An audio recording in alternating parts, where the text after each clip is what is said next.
Hey, what's going on, guys? Welcome back to the channel. It's your boy Wayne, and today we are listening to Ameer Vann.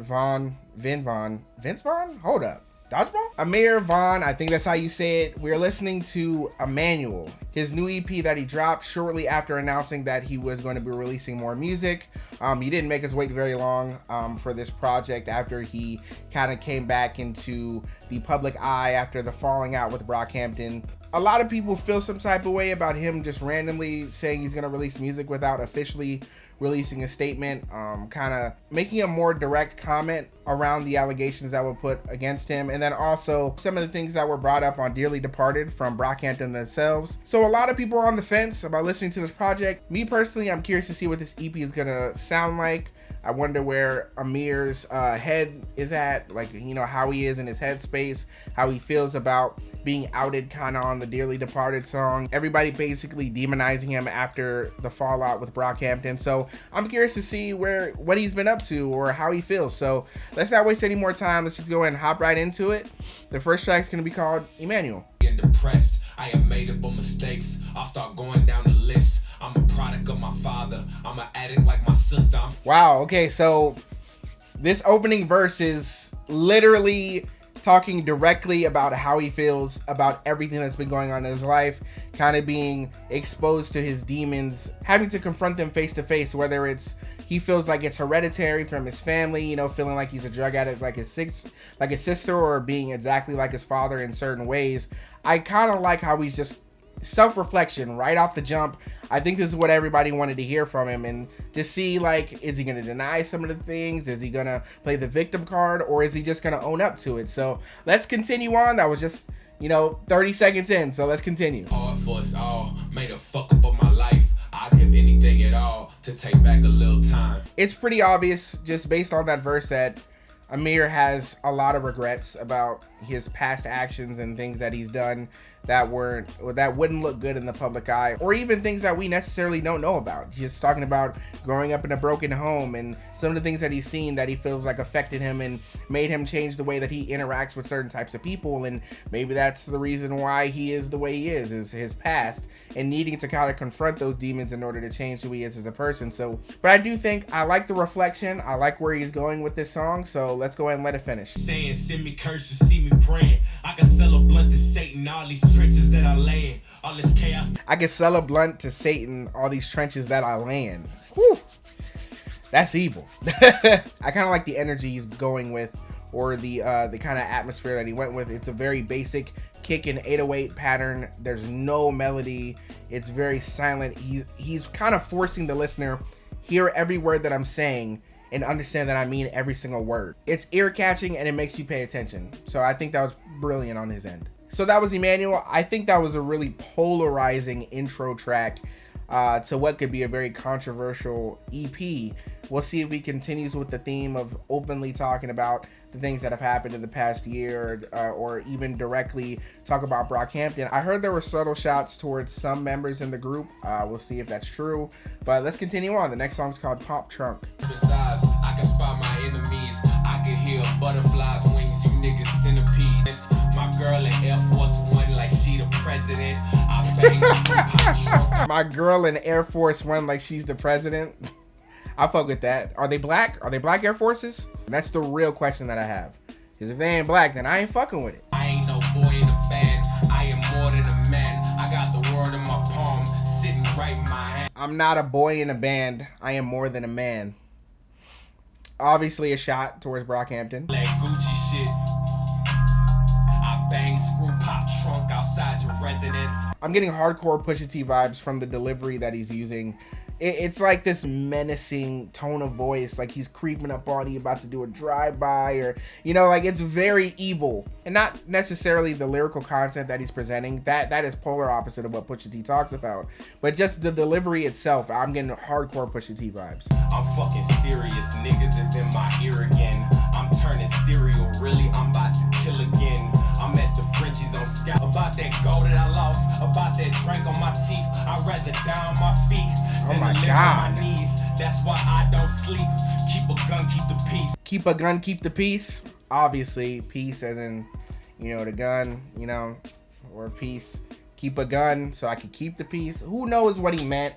All I know is that is a double entendre. I gotta say, I'm really enjoying the songwriting at the moment. It's very stripped back style of production to make you focus on the lyrics, making the vocals the focal point of each track. So I'm really fucking with it so far. So that was Pop Trunk, really dope track. I've already said everything I needed to say about that track. It seems like Ameer is in a very dangerous headspace where at a certain point in this verse he talked about contemplating suicide and just talking about his family life and, you know, where his headspace is at this very moment. And I think it's very interesting. I think it's a very dangerous mindset that he has at the moment. It might make for a very interesting conclusion at the very end of this thing. So let's go into the next track. It's called Glock 19.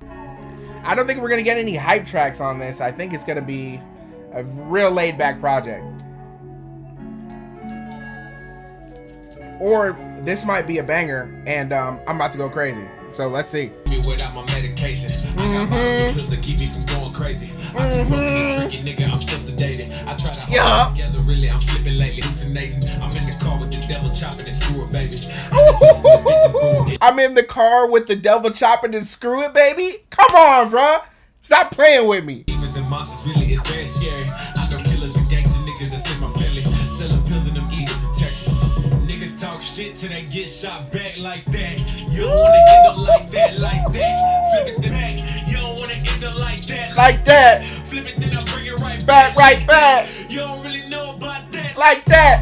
Nigga, your soul gets snatched. Top fall back. Talk too much and your soul gets snatched. I'm really fucking with the energy he came with on this production, because he could have really kept it very monotone and very low energy, and it still would have gave some type of the same effect, but it wouldn't have been this hype, I don't think. So I really fuck with his approach with this song specifically. It just seems like Ameer's just so violent, and I like it. Weed crumbs to get to the dash. No talk, bring me to the cash. Just ate mushrooms, took a couple tabs. You took mushrooms and you took tabs? And you're running from your past? Jeez. I feel like, man, Ameer, you're toxic, dude. Still heavy, I've been looking for my friends. Everybody leave, everybody in the air. I don't feel alone cause drugs my friend. That's fucked up, man. He said he feels alone because he lost all his friends, but he doesn't feel alone because the drugs are his friends.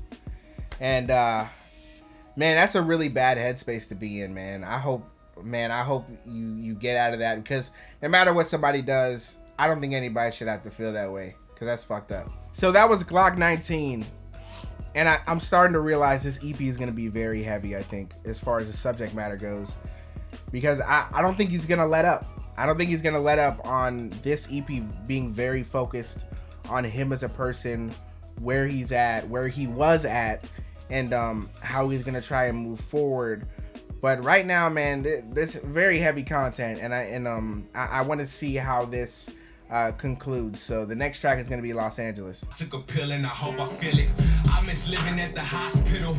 I miss living down in South Central. I remember back when it was simple. Man, that's crazy. That's crazy.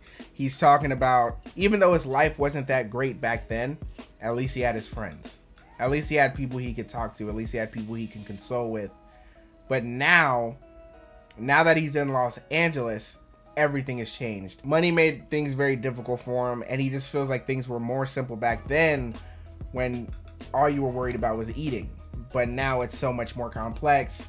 Relationships have changed, obviously, between him and Brockhampton, but he might even mean people outside of Brockhampton, just his friends in general. So let's continue. Talk about it like they still with you. Use my name as a meal ticket. They don't want to see me standing now. Use my name as a meal ticket. I don't know if there's validity in what he's saying with that specific line. I can see why you would feel that way, just based on Dearly Departed being a highlight song off of Ginger. But I think that's more so, I think Brockhampton had to say something about the situation, because people were curious about how they felt after Ameer left. Now, the whole discussion around this EP is whether or not Ameer should have had a statement before releasing this EP. I don't necessarily agree with that. I think he should respond to music with music. So I do understand both sides, both perspectives that are being presented, but I just feel like if Brockhampton could talk about the issue on their mainstream album, Ameer should be able to present his side however the fuck he feels like. That's just me. I wake up and face another day. I got shit that they can't take away. All the secrets that I gave away. So that was Los Angeles. Another heavy song, man. Another heavy song. On this song, he more directly talked about the Brockhampton situation and how that made him feel. And yeah, man, it just seems like Ameer's just in a very bad, very sunken place at the moment. Just heavy into drugs and diving into his depression and not coping with it very well. Just calling himself an addict on multiple occasions on this EP. And this shit is heavy, man. This isn't anything that I could really necessarily enjoy, even though the flows are dope, the beats are awesome, and the mixing is done well, and the storytelling is great. It's just very unfortunate it's at the expense of his mental health, and that's really fucked up. But the next song is Sunday Night. Music, baby, I'm more wall like Mike tonight. Knock a nigga out like a Tyson fight. My cousin got locked for the China white. The money good, I do shit that they wish they could. Niggas supposed to stick up for their family, but we see they don't. So that was Sunday Night. As a song, that song was pretty mid. It was alright. I didn't hate it, didn't like it that much. I probably won't go back to that one, but he kind of just talks more about the Brockhampton situation, how he feels like he was betrayed by his brothers, and the fact that they didn't stand up for him at a time that he needed them, and they kind of outed him and, you know, talked bad about him on Dearly Departed, just kind of really aiding the narrative that Ameer is this bad guy, that he's a demon for making mistakes in the past. And it's just like, I don't blame them for making him leave the group, because that's a very difficult decision to make with the trajectory that they had at the very moment. But do I feel sympathy for a person like Ameer Vann who feels all these feelings? Yes, because I'm human. I don't want anybody to be there, no matter how much I hate that person, no matter how many bad things that they do. I don't feel like anybody deserves to feel that way. Now, a lot of you might disagree because you're a hardcore Brockhampton fan, but at the end of the day, I'm not talking as a fan of Brockhampton. I'm not talking as a fan of music. I'm talking as a human being. And at the end of the day, man, this is some really heavy shit that I don't think I'm going to go back to personally, so I'm probably not even going to give this EP a score. There are moments that I feel are dope on here, like Pop Trunk and Glock 19, but it's just the lyrical content is just really, it's not something I would go back to necessarily. The last song is Plastic. It's one of the shorter cuts on here, so it's probably just an outro. A-sound nigga, but I want more. Trying to listen some, but I got burned. You could be in pain, but the world turn. Can't think straight, but I still learn. Contact aim, feeling real though, but I'm not alone. Wrote not phone, but it said stone. Niggas want place, but I got the chrome. Still real low when I drive slow. So that was Plastic. More of the same as far as the lyrical content goes. It was a different style of production, just as far as the groove goes, but more of the very dark atmospheric trap vibe going on. And yeah, I mean, nothing much to say about that track. It was just kind of like a send-off where he was just kind of talking about some of the things that he's done in the past, like, you know, running from the cops, being high on his own drugs, selling drugs, just some of the same that he's been going over throughout this project. And how I feel about this project, man, I've kind of expressed it multiple times already throughout the listening of this thing. How I feel about this project, I don't feel like it has a lot of replay value, but I think this was what people needed for that closure, as far as wanting to know how Ameer felt and still feels after the whole falling out with Brockhampton.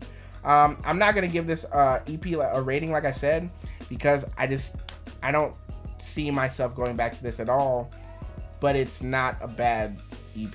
Yeah, guys, if you enjoyed, you know, the video, definitely leave a like. I apologize, it was very low energy. It was just very heavy subject matter with this EP.